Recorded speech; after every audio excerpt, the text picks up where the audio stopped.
working with pride. So what's super interesting is that when I reflect working, I'm talking about existence itself and expressing the art of being aware and not being manipulated to the form of neglect.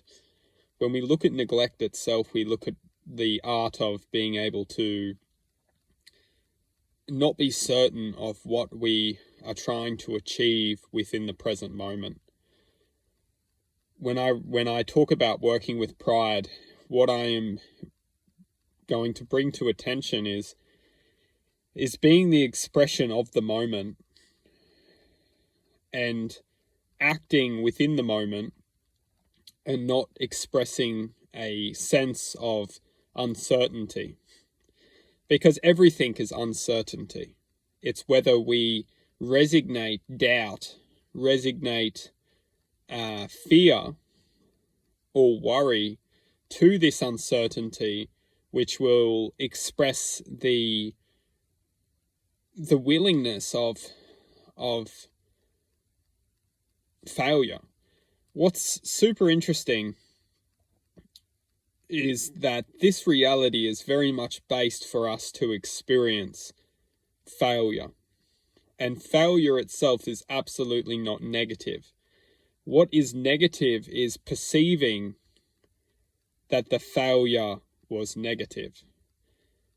Once we can promote a sense of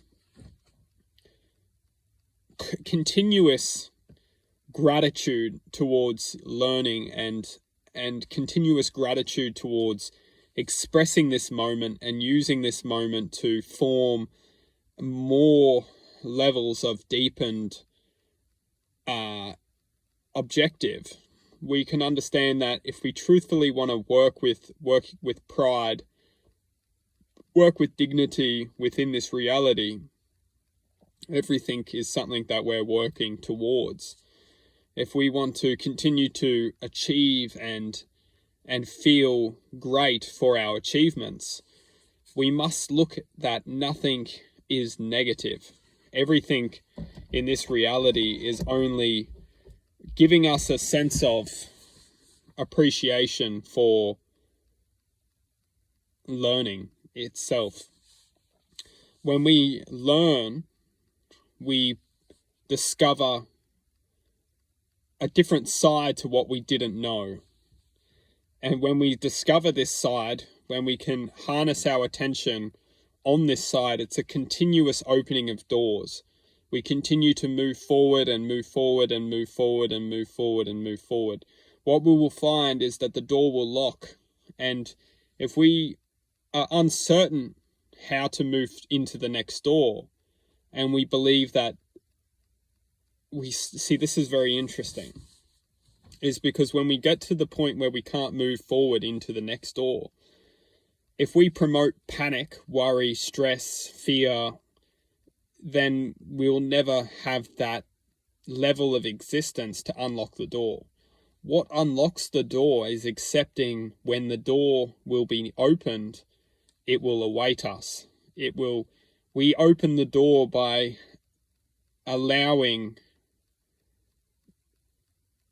becoming the key, really.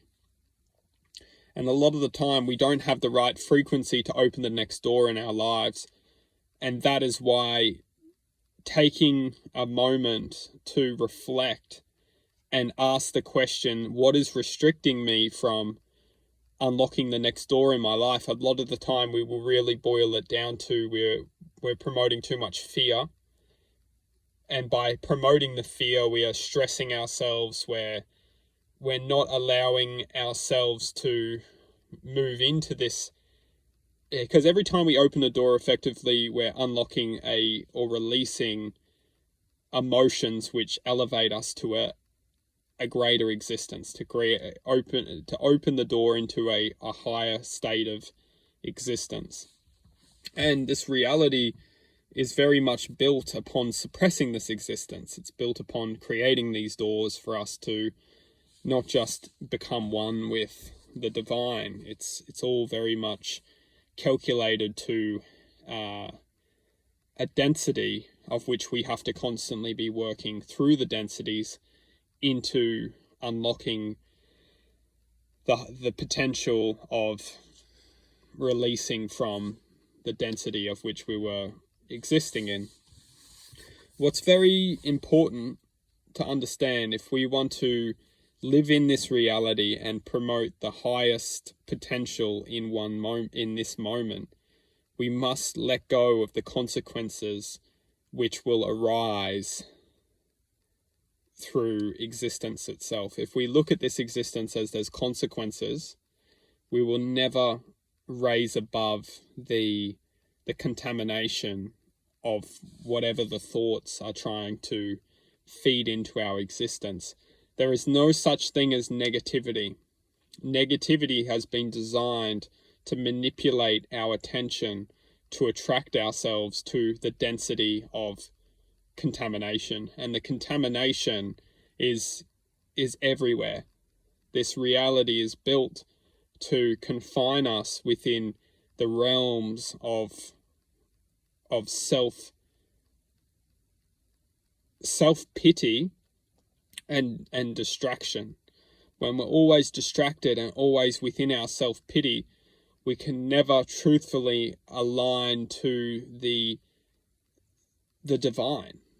And it's this divine self which is, when sparked and when grown, when shifted into this divine self, once we align with this is what will guide us through the doors of life, allowing us to let go of emotional baggage, to release ourselves from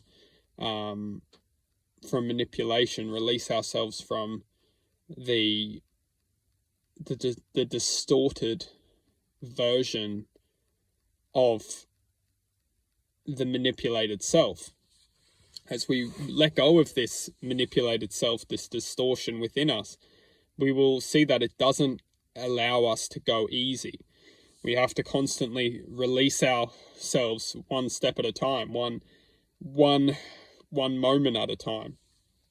And when we start to release ourselves, we will start to see that this existence is greater than just this self-pity, this manipulation. This existence is here for us to continuously learn how to be more grateful and more attuned and accustomed to love, healing, forgiveness, dedication, gratitude, high vibrating wavelengths which we can all resonate to. And when we resonate to these wavelengths, we will promote a sense of dedication and a sense of pride that we will carry through our existence everywhere we go.